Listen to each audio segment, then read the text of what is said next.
Donc la suite pour la deuxième partie de ce mini TP numéro 2, à savoir l'affichage de l'heure en temps réel avec rafraîchissement. Ça veut dire que ici, il faut que l'heure s'affiche, mais qu'en plus elle défile. Et comme on affiche l'heure à la seconde près, il faut évidemment qu'elle défile à chaque seconde. Donc pour ça, il va falloir deux choses. Premièrement, que l'horloge se lance, si l'on peut dire, et ça on l'a déjà fait, c'est le même principe que ce qu'on a fait ici. Donc en plus de ce qu'on a fait, on va rajouter ici l'affichage de l'heure. Sauf qu'il ne va pas falloir se contenter de lire une fois l'heure et de l'afficher, il va falloir lancer un mécanisme qui chaque seconde va aller lire l'heure et l'afficher. Donc pour ça, il va falloir lancer un timer, et encore mieux qu'un timer ça se lancerait qu'une fois au bout d'un certain temps. On va lancer un intervalle, donc on va faire un set intervalle. Dans cet intervalle, on a deux paramètres à remplir. Un premier paramètre ici dans lequel on va mettre notre code JavaScript, et un deuxième paramètre qui va indiquer à quelle fréquence on doit lancer cet intervalle. Alors, on garde toujours les mêmes principes. À chaque fois qu'on code quelque chose, on vérifie que ça marche. Top, voilà. Donc j'affiche dans la console un petit message, je réactualise ma page, et donc évidemment l'heure ne s'affiche pas, mais vous voyez dans ma console ici l'affichage du top et puis le petit compteur à côté, 8, 9, 10, 11, chaque seconde ce code se déclenche. Bon, sauf que console log c'est bien, mais c'est pas ça qu'on veut faire.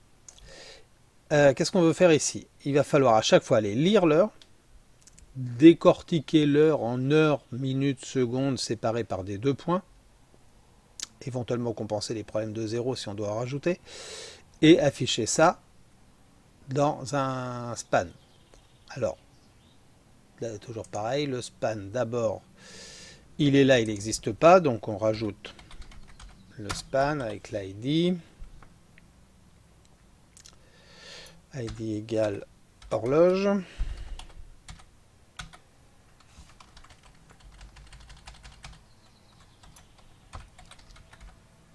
Et un slash span. Donc j'ai un ID horloge.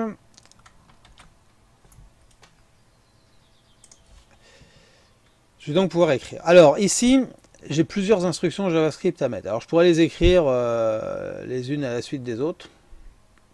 Ça ne serait pas forcément très pratique. Alors je vous propose, alors on pourrait faire une fonction et appeler la fonction. On peut aussi, sur le même principe qu'on utilise les fonctions anonymes ici, pour accrocher du code à un événement, on va pouvoir ici déclarer une fonction anonyme avec ici le code que l'on veut déclencher. Donc on va vérifier que cette écriture fonctionne de la même façon. Pour voir la différence, je vais mettre un top 2.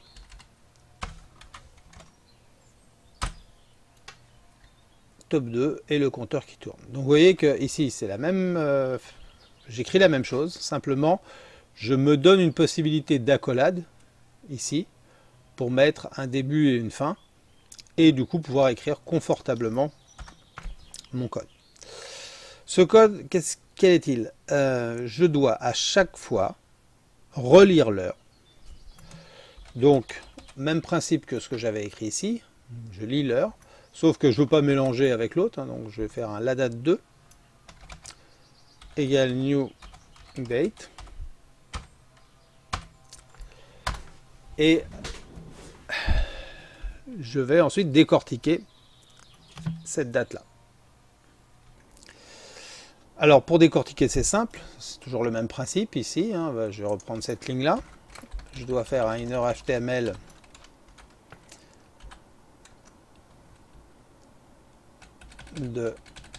dans horloge,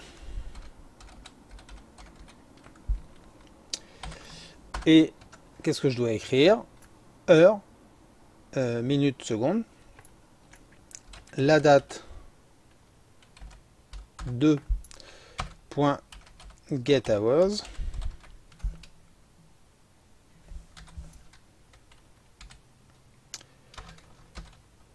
plus la date 2.getMinutes plus la date 2.getSeconds.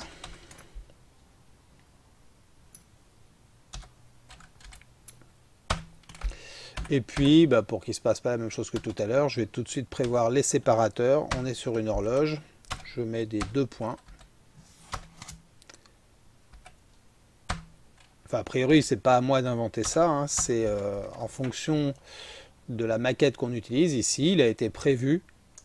L'intégrateur a prévu, enfin celui qui a créé la maquette d'abord, puis l'intégrateur ensuite, ont prévu de mettre l'heure avec des 2 points. Donc moi, programmeur JavaScript, quand j'interviens, je mets des 2 points, parce qu'on m'a demandé de mettre des 2 points. Voilà, donc ça, on peut peut-être regarder ce qui se passe. Alors, on a aperçu le rendu qui s'est affiché, hein, le temps de chargement de la page. Je laisse volontairement pour qu'on comprenne ce qui se passe. Puis, vous voyez, il est 8h56, vous voyez sur mon horloge système, 8h56, 19, 20, 21, 22, 23, etc. Voilà, alors, qu'est-ce qu'on peut critiquer éventuellement? Je ne vais pas le résoudre ici, parce que c'est un détail. Évidemment, 8 pour 8 heures. C'est pas parfait, 0,8 serait mieux. Donc ça veut dire qu'il faudrait rajouter dans la concaténation des tests pour dire tout simplement si getHours est inférieur, strictement inférieur à 10, alors on concatène un 0. Sinon, on ne fait rien. Parce que ça veut dire qu'on serait à 10, 11, 12. Pareil pour les minutes, pareil pour les secondes. Donc à chaque fois un test pour les minutes. GetMinutes strictement inférieur à 10, et pareil, on concatène un 0 avant d'afficher les minutes, pareil pour les secondes. Donc voilà, ça ne serait pas très compliqué. Le troisième sujet du mini-TP, enfin le quatrième si on compte le copyright, la date, l'heure. Le quatrième sujet ici, c'est le temps de chargement de la page. Alors en effet, dans la page, on a ceci ici, 2,3 secondes. Alors les temps de chargement que vous voyez dans certaines pages, sur des sites web, en fait, ne sont pas des temps de chargement, ce sont des temps de construction côté serveur. Alors pour ça, il faut programmer côté serveur, ce n'est pas le cas pour l'instant. Donc nous, on va s'intéresser au temps d'affichage de la page. C'est-à-dire entre le moment où le navigateur web il commence à lire le fichier, ici, et entre le moment où il a tout chargé, ici, combien de temps s'est écoulé. Alors, on ne pourra pas aller, enfin si, on va pouvoir aller jusque là. Donc quand tout est chargé, on sait qu'on a un événement pour ça, donc ça c'est pratique, c'est l'événement load. Par contre, ce qu'on n'a pas, c'est le début du chargement. Quand est-ce qu'on peut lancer le chronomètre, si l'on peut dire. Donc ça, on ne va pas pouvoir le gérer comme ça, on va pouvoir caser un script ici le plus haut possible. Alors le plus haut possible, c'est dans le head. Et ici, on va pouvoir lancer un premier script. Alors celui-là, on ne peut pas vraiment l'externaliser, parce qu'on n'a pas d'événement, justement. Donc on va le lancer. Lancer le chronomètre, ça veut dire regarder quelle heure il est. On va regarder quelle heure il est, à ce moment-là. Et puis, à la fin du load, on redemandera quelle heure il est. Ce sera une date plus tardive, bien évidemment. Et on calculera la différence entre les deux. Et on verra ce que ça nous donne. Alors, lire l'heure ici, c'est toujours pareil. Alors ici, je vais écrire date début comme nom de variable. Égale new date. C'est toujours la même syntaxe. Hein. Donc là, je mémorise dans une variable que j'appelle date début. Quelle heure il est? Et à la toute fin de mon événement load, je vais refaire la même chose, sauf que je vais appeler ma variable date fin. Et je vais refaire un new date.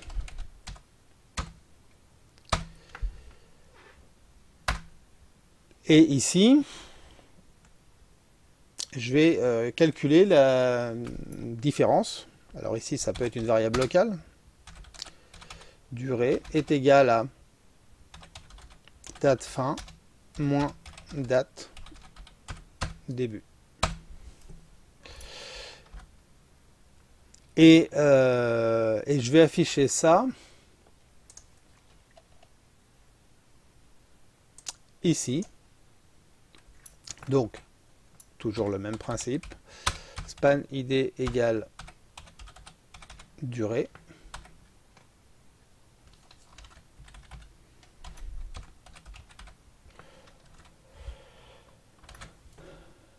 Donc j'affiche ici avec un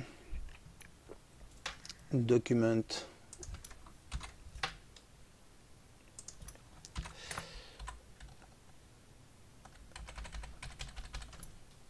donc durée, l'id égale durée, la variable.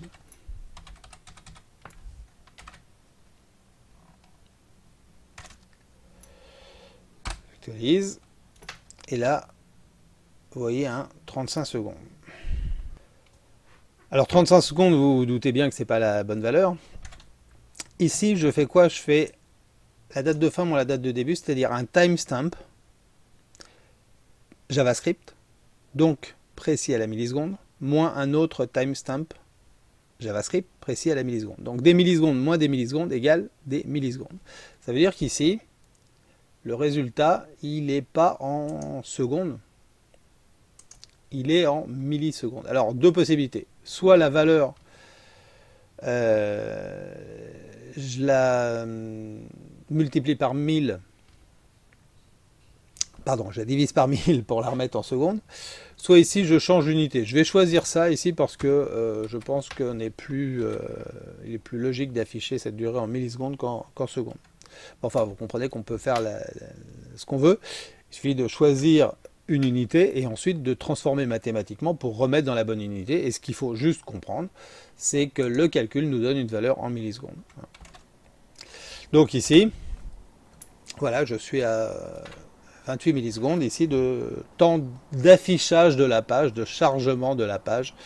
Le navigateur a mis 28 millisecondes pour charger cette page. Voilà donc pour